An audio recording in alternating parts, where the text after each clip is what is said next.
इकरा हसन चौधरी ने education grant के ऊपर चर्चा में भाग लेते हुए मुगलों का नाम लिया और जिसके चलते पार्लियामेंट में एक अजीब सा सन्नाटा छा गया। क्यों लिया, इस पूरे वीडियो में हम चर्चा करेंगे। पहले आप ये छोटी सी क्लिप देखिए उन्होंने क्या बोला और फिर हम आपको बताएंगे कि उन्होंने अपने 7 मिनट के लगभग भाषण में जब उन्होंने डिबेट में हिस्सा लिया तो कितना टाइम माइनॉरिटीज़ के इश्यूज़ के ऊपर दिया, माइनॉरिटीज़ की एजुकेशन पर दिया और किन किन मुद्दों पर उन्होंने ये मुद्दा उठाया। पहले आप इस वीडियो को देखें। The intertwining of political agendas with Indian higher education has worsened under the current government. Key historical and scientific facts are being erased from textbooks to advance a certain kind of narrative. Mughal history is continuously distorted and erased, but notably, Darwin's theory was removed from the class 9 and 10 syllabuses by the 21-22 academic year. And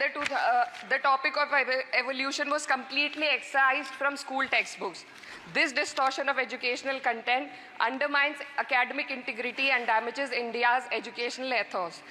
Ma'am, I would also like to bring to your attention the discrimination against minorities in this budget allocation, especially in the case of closure of the Maulana Azad Foundation. Despite the Prime Minister's vision of minorities progressing with Quran in one hand and computer in the other, this undermines efforts to boost educational opportunities. जैसा कि आपने video में देखा,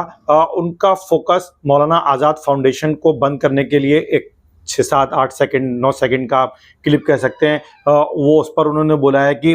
BJP की government ने या प्रधानमंत्री नरेंद्र मोदी जी की सरकार ने मौलाना आज़ाद फाउंडेशन को बंद कर दिया और ये कहीं ना कहीं मुसलमानों की एजुकेशन के रास्ते में एक बड़ा धक्का है, क्योंकि प्राइम मिनिस्टर ऐसा चाहते थे कि एक हाथ में मुसलमानों के कुरान हो और एक हाथ में कंप्यूटर हो। उस डायरेक्शन में और उस ड्रीम के खिलाफ जाता है। एक बात उन्होंने ये कही है। दूसरी बात उन्होंने ये उठाई कि जिस तरीके से सरकार एक खास तरीके का आइडियोलॉजी और नैरेटिव उठाना चाहती है, उसके चलते उसने एनसीईआरटी की बुक्स में जो है कुछ चेंजेस किए हैं और उन चेंजेस में न साइंटिफिक चेंजेस लाए गए हैं बल्कि हिस्ट्री की बुक में भी चेंजेस किया गया है, जहां साइंटिफिक चेंजेस में एवोल्यूशन की थ्योरी को, डार्विन की थ्योरी को हटाया गया है सिलेबस से। वहीं जिस तरीके से मुगलों का फैक्चुअल डिस्टॉर्शन किया गया है, जिस तरीके से मुगलों को के सिलेबस से चैप्टर्स को हटाए गए हैं, वो कहीं ना कहीं एक खास किस्म की आइडियोलॉजी और नैरेटिव को आगे बढ़ाने की कोशिश है। ये 2 पॉइंट उन्होंने उठाए। हालांकि एजुकेशन के ऊपर ये अनुदान चर्चा हो रही थी, कई सारे इंपॉर्टेंट पॉइंट उठाए जा सकते थे, बताए जा सकते थे, हालांकि वो भी पार्लियामेंट में नहीं है, पहला एक्सपीरियंस है, इसलिए उनको इस चीज़ का कहीं ना कहीं बेनिफिट भी मिलना चाहिए कि वो अपनी स्पीच में वो सारी चीज़ें इंक्लूड नहीं कर पाई जिसकी उम्मीद एक कम्युनिटी के तौर पर मुस्लिम समाज कर रहा था। हालांकि उन्होंने कोशिश की है और अब अगर वो फोकस करें जो मुस्लिम्स के इश्यूज़ हैं,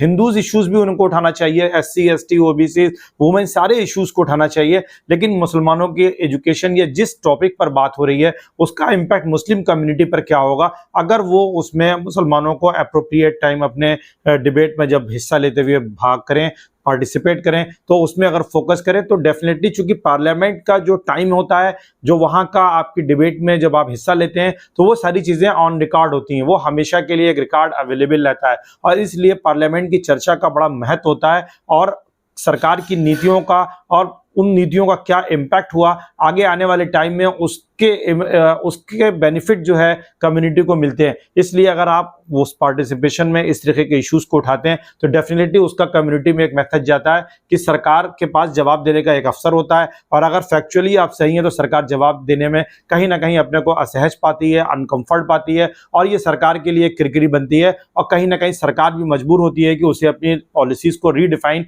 करना पड़ता है, कहीं ना कहीं उसमें बदलाव लाना पड़ता है। जैसे कि अगर आप देखें 2024 का जो बजट आया है, जो अभी बजट आया है, इसमें पिछले साल के कंपैरिजन में माइनॉरिटीज से जुड़ा हुआ जो बजट है उसमें थोड़ा सा इंक्रीज किया गया है। तो अगर आप लगातार ये जब कोशिश करते हैं तो उसका इम्पैक्ट पॉजिटिव जरूर आता है। कैसा लगा ये हमारा एनालिसिस, इसको आप जरूर कमेंट करें। Thank you so much.